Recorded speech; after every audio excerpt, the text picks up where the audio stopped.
ભુજ નગરના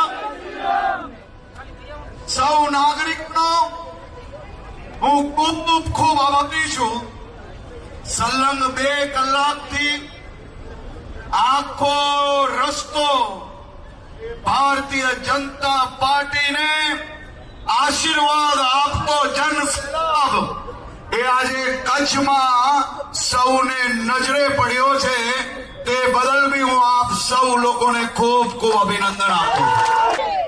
આ કોંગ્રેસિયાઓ આપ્યા પાપ્યા ને તાપ્યા આ બધા ભેગા થઈને બીજા કોઈ બી રાજ્યની ચૂંટણી આવે એટલે ગુજરાતને ગાળો આપવાનું જાણે કે એમની ફેશન પડી ગઈ છે. પણ ગુજરાતના નાગરિકો બી આપણા હિસાબ તો બરાબર કરી જ લે ભાઈ. આપણા કચ્છના ગામડાઓમાં ક્યારેય પાણી પહોંચ્યું હતું?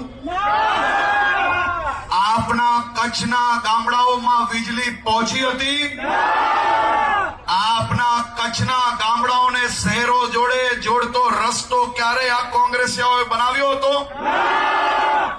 જો વીજળી, પાણી, રસ્તો એ આઝાદીના વર્ષ સુધી આ રાજ્યમાં દેશમાં સરકાર રહી, જો આ ના બનાવ્યા તો બીજું તો શું આ લોકો આપણા માટે કરી શકશે? મને કહો. એટલે આપણે બધા જ લોકો એક સાથે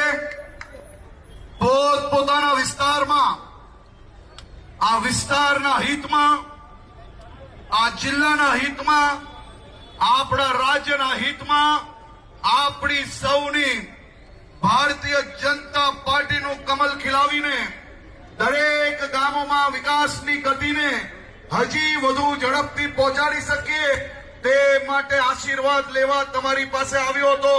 બધા તૈયાર છો? તો 24મી તારીખે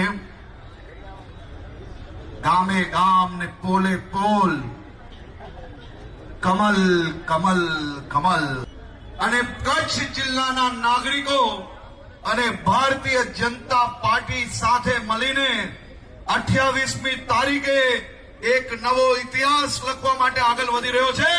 આપ સૌ લોકોને ખૂબ અભિનંદન, ખૂબ આભાર.